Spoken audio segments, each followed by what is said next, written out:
Сәлем достар! Қазіргі уақыттың мықты деген ғалымдардың өздері ежелгі Мысырдың құпия сырларын таба алмай жатыр. Тіпті ол құпиялар ешқашан табылмайды деген болжамдар да бар. Алайда, сәл болсын кейбір құпиялар зерттелген. Біз бүгін сіздерге Мысыр елінің сұмдық құпияларын айтатын боламыз.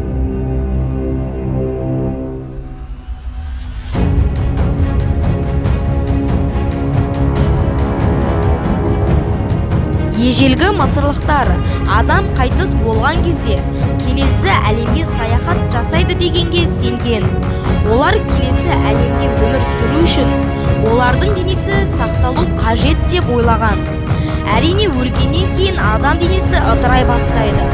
Ал мысырлықтар дененің ыдырауына жол бермеген.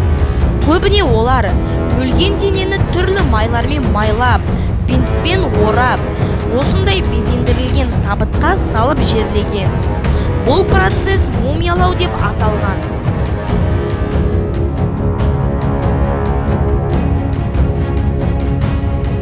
Мысырдың ең көрікті жері әрине бұл пирамида.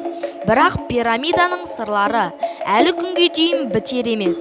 Пирамиданың ішіне ластанған су қойсаңыз, бірнеше уақыттан кейін тазарады. Тіпті сасып кеткен қоқысты пирамиданың ішіне қойсаңыз, иісі мүлдем шықпайды. Сонымен қатар, сүт секілді тағамдар пирамиданың ішінде ашымайды. Пирамиданың ішінде толық не бар екенін ешкім біле алмаған. Өйткені көптеген зерттеушілер пирамиданың ішіндегі лабиринттерде жоғалып кеткен.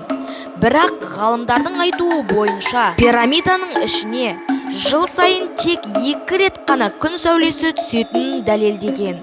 Перғауынның туылған күні мен таққа отырған күні күн сәулесі түсіп тұрады. Сонымен қатар пирамидалар Орион шоқ жұлдыздарына сай орналасқан.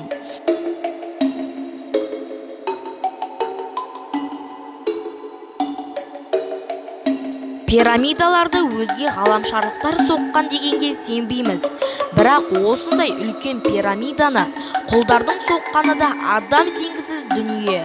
Бірақ та тарихшы Геродоттың айтуы бойынша пирамиданы 100 000 құрылысшы арқылы небәрі 20 жылда соғып біткенін айтқан.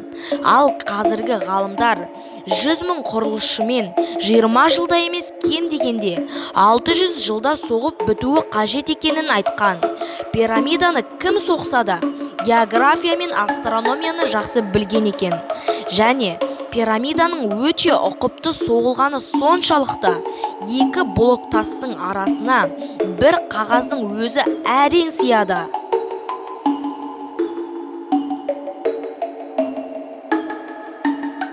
Достар, осымен біздің видеомыз аяқталды. Егер де сіздерге осы видео ұнаса, дәл қазір лайк басып, арнамызға тіркеліп, қоңыраушаны басып қоюды ұмытпаңыздар. Сол кезде біздің осындай қызықты видеоларымызды ешқашанда жіберіп алмайсыздар. Ендеше, сіздермен бірге болған мен Райымқұл Абдулнұрхамит. Қызықты мәліметтер арнасы, сау болыңыздар.